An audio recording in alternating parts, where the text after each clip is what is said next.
Hey, what's going on everybody? Commander Crane here, and we are back with another modern deck tech, and today we're going to be talking about Gruul Eldrazi. I'm very excited to bring this list to you. As always, at the end of the video, let me know in the comment section below. What do you think about the deck? Is there a sweet Eldrazi that I definitely should have included in this list? Or do you have suggestions for upcoming videos? Just let me know in the comment section. So, okay.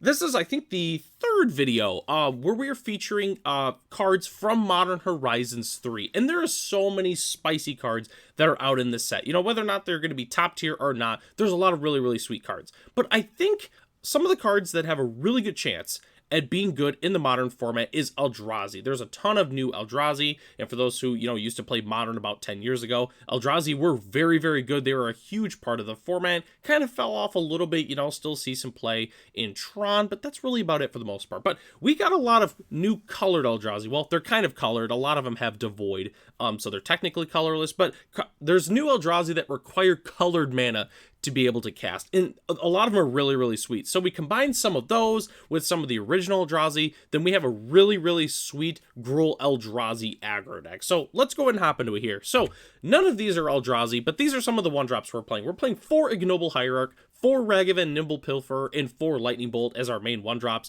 Ignoble's great just because of the Exalted, obviously. Sure, it can't produce colorless, but we have plenty of lands that will be able to produce colorless.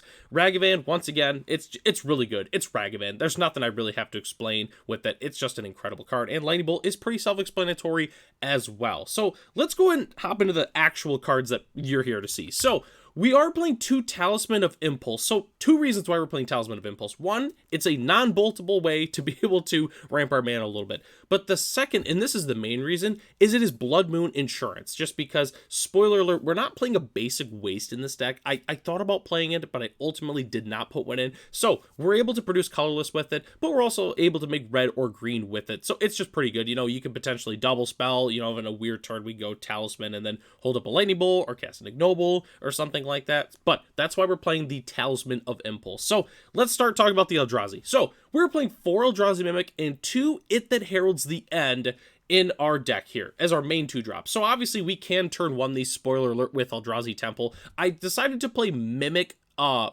Mimics in, and then over the 4 It That Heralds the End. Oh Jesus, that's so hard to say that quickly. But anyway, so that's why I'm playing 4 Eldrazi Mimic, just because it's just better with Thought-Knot Seer, spoiler alert, and some of our other big Eldrazi that we have. It just works better. Yes, it does die to Bowmaster, which is extremely frustrating, but I still want to play the 4 Eldrazi Mimic. And then the It That Heralds the End. So spoiler alert, we don't have any colorless spells with mana value 7 or greater. It's purely just because we can potentially play it turn 1 with Eldrazi Temple, and it gives our other colorless creatures +1/+1, which is pretty sweet. So I mean, hey, it's a 2-mana Lord that we can play on turn 1. I mean, why not? Fantastic card. So that's why we're playing the 2 copies of those. So let's talk about the rest of the Eldrazi that we're playing. We're playing 4 copies of Thief of Existence. I really, really like this card. It's sweet. Honestly, when I first saw it, the main thing I thought of was, yeah, let's get rid of that 1 ring. So whenever you cast this spell, exile up to 1 target non-creature, non-land permanent opponent controls with mana value 4 or less. If you do, Thief of Existence gains. When this creature leaves the battlefield, target opponent draws a card. So it's kind of like a Thought-Knot Seer, but it's a really good removal spell as well. So for opponents playing like Hammer Time or whatever, get rid of their hammer. Really just any good non-creature, non-land card that they're playing. If we're playing against Zoo and our opponent has the opening leyline, boom, get rid of that leyline. I don't know. It's just a really, really good card. It's a 3/4 for 3 that we're probably going to play on turn 2 most of the time. Huge fan of Thief of Existence. This card is sweet. Sorry, I'm used to these Eldrazi names a little bit. So, all right. This is the card that I'm excited about the most. Not surprising because it's in the thumbnail. 4 Eldrazi Linebreaker. This card is sweet. 3/3 for 3 with Trample. At the beginning of combat on your turn, target creature you control gains haste and gets +X+0 until end of turn, where X is the number of Eldrazi you control. This card is cracked. So let's hypothetically say we go turn 1 Ignoble, and we go turn 2 Eldrazi Linebreaker. Let's say we do that. So then we move to combat. We give itself +1/+0 because we have an Eldrazi. We attack. We have the Exalted trigger. Attacks for 5 on turn 2. Then turn 3, let's say we play a Reality Smasher. We play an Eldrazi Temple, and then we go Reality Smasher. So all of a sudden, boom, we move to combat. We give you know, we can give Eldrazi Linebreaker, or we can give the Reality Smasher. It already has haste. So boom, we're going to give it +X/+0. We're going to give it +2/+0. We're going to swing in for, I don't know, see, that'd be 10, right? Yeah, that'd be 10. Just a measly 10 damage. We already attacked for 15, and it's turn 3, and we're not even doing anything that crazy. We're just doing what Eldrazi can do. I really like Eldrazi Linebreaker. It's kind of like just a solid Eldrazi meets Reckless Stormseeker, and like that's what you get with Eldrazi Linebreaker. This card is awesome. I love Eldrazi Linebreaker. So that's why we're playing a full 4 copies of it. And so this next card, it's a little bit of spice, but I'll explain why we're playing in a minute. So we're playing 1 copy of Wumpus Aberration. It's a 6/6 for 4, essentially, and it has Trample, also, spoiler alert. And it also has, whenever you cast this spell, if colorless wasn't spent to cast it, target opponent may put a creature card from their hand onto the battlefield. So here's the thing. So Wumpus has been around for a while. It's like a weird beast. It's like a type of beast. I think they're typically found on Dominaria.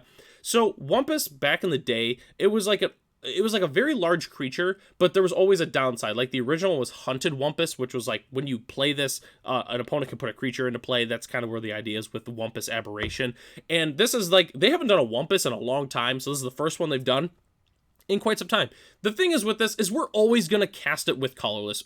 I mean, can't even imagine a world where we don't actually pay colorless mana to cast this spell. That just seems crazy to me. So essentially, it's a 6/6 trampler for 4 mana. It's great with Linebreaker because we can give it haste. It's really good with Eldrazi Mimic just because obviously it copies the power and toughness. So it's a 6/6. I really do like the one of Wumpus Aberration. I think the card is very, very sweet. So there's 2 more Eldrazi we still have to talk about, and we've already talked about both of them technically though. We're playing 4 Thought-Knots here and 4 Reality Smasher. There's some of the, you know, the second block of Eldrazi, but they're still really, really good. Thought-Knots here, obviously being able to pick opponent opponent's hand, and Reality Smasher just being a 5/5 trampling haste is just more than enough to finish the game. So definitely a huge fan of these Eldrazi. I would still, other than maybe Linebreaker, I think that these are still the best Eldrazi in the deck because obviously we get to play them way ahead of schedule, but I really, really do like this new combination of Eldrazi. I think it is sweet, it's very aggressive, and it's definitely going to get some wins. So that's the entire main board. Let's go and hop into the lands real quick. So we're playing 4 Stomping Ground, 4 Grove of the Burn Willows, and 4 Carplusian Forest as our main dual lands. Obviously you'll notice, hey, are you playing fetch lands? I'm actually not playing fetch lands in this version. When I first built the Eldrazi deck, I was playing some fetch lands with like Prismatic Vista and like a Waste, and I was playing some of them. But I ultimately decided to just not play the fetch lands, just try to maximize the amount of colorless lands that we can pretty much play in the deck. But Stomping Ground is still just really good. That's why we're just playing 4 copies of Stomping Ground. But huge fan of Grove of the Burn Willows and Carplusian Forest. And then continuing on with our lands, we were playing 4 Cavern of Souls, 4 Eldrazi Temple, and 1 Kessig Wolfront as our other colorless lands. So Cavern of Souls is still technically a dual land. It makes colorless, and then obviously can make our Eldrazi uncounterable, which is really, really sweet. Eldrazi Temple is self-explanatory. It's the best land of the deck. If you get a decent opener with an Eldrazi Temple in your opener, you're going to want to keep it. I mean, Eldrazi Temple is by far the best land in the deck. Kessig Wolfront is a little bit of spice. So for those who have been following the channel for a long time, I've always really loved Kessig Wolfront, but it fits this deck so well. It can tap for colorless, boom, we can cast our Eldrazi with it. Then late game, if we have extra mana, we can use red and green and X, give a creature +X/+0 and trample. Pretty sweet. Definitely a huge fan of Kessig Wolfront in the deck. And then rounding out our lands, we're playing 1 Boseiju and 1 Basic Forest. Obviously, Boseiju is self-explanatory. It's Boseiju, why wouldn't we play it? And as our spicy basic land of the day, I decided to feature the brand new forest from Modern Horizons 3, just because obviously you got Kozilek hanging out back there. It's an Eldrazi themed deck. We have to play the Eldrazi themed forest. So definitely huge fan of this artwork. So don't go anywhere yet. We still have to talk about our sideboard as well as some budget options for the deck. So sideboarding is relatively simple. We're going to want some Graveyard Hate. I personally would recommend Relic of Progenitus. Normally I would say to play Endurance, but unfortunately we technically only have 1 green card in the deck because all of our other green Eldrazi have Devoid, so we can't actually pitch them to the Endurance, which is just really, really weird. So I would just play Relic of Progenitus. You're going to want some extra removal. I personally really like the Ghost Slice. I believe that's the name of it. It's 3 mana, deals 4 to any target, but if an opponent has a multicolor permanent, it costs 2 less. So it's kind of like a 1 mana, 4 damage. It's kind of better than Lightning Bolt in a way. I'm not saying it is better, but if they have a multicolor permanent, it is better than Lightning Bolt. So I definitely recommend playing a couple copies of those. Pick your poison. You're definitely going to want this just because the 5-color Zoo deck, even though there's a whole bunch of new spice going around with Modern Horizons 3, the 5-color Zoo deck is still really, really good. You're going to want some pick your poisons for this deck. It's also really good at taking care of Blood Moon as long as we got the green mana, which is, you know, we got the Talismans, we got the basic forest. Hopefully we'll have the green. And the last thing I want to talk about is Chalice of the Void is really, really good in this deck. You know, we're not able to really play it ahead of schedule, but I just would recommend playing some Chalice of the Void, put them on 1, stops our opponents from playing Preordains and Darcys and Ragavans and Lightning Bolts and things of that nature. So I would definitely be packing a few Chalice of the Void. And then the last thing we have to talk about is our budget options for this deck. So what can we do to play this deck in a more budget-friendly manner? So budget dual lands, obviously, go ahead and cut the Stomping Grounds. You can cut the Cavernous Souls. They're very important, especially Cavernous Souls, but obviously just substitute them out for some other lands. That's not a problem. You can also swap the Ragavan, you know, whether or not you just want to play like an extra mana dork, if you want to play like a Birds of Paradise or something like that, or a Delighted Halfling, which, not that we take advantage of the uncounterable, more for the fact that it's a colorless way that we can have a mana dork. It's really up to you, just because Ragavans are pretty pricey at $40 a piece. The last thing I want to mention is the current list, as it's constructed, is $704, which I know sounds pretty crazy, and I would say that's somewhere toward the middle in terms of Eldrazi. It's really just because of the dual lands for the most part, but a lot of the Oath of the Gatewatch Eldrazi have gone up in price just because of all the new ones, and a lot of people are experimenting with Eldrazi right now. The last thing, too, is the budget list is only $198. Most of the cost was in like Eldrazi Mimic, Thought-Knot Seer, and Reality Smasher. I did end up cutting those from the deck, but there's still a lot of good substitutes if you're looking to play Eldrazi, but you don't want to spend a crazy amount of money. I know that I think I went up to 4 It That Heralds the End, and I played some other sweet, spicy Eldrazi. You still get the Thief of Existence, you still get the Eldrazi Linebreaker, you still get the entire core, you just lose like the Reality Smasher for the most part. But again, there's really good Eldrazi to substitute with from Modern Horizons 3, because there's, you know, it's not a standard set. They can make more powerful cards than they normally would print in a standard set. So that's why you just get some really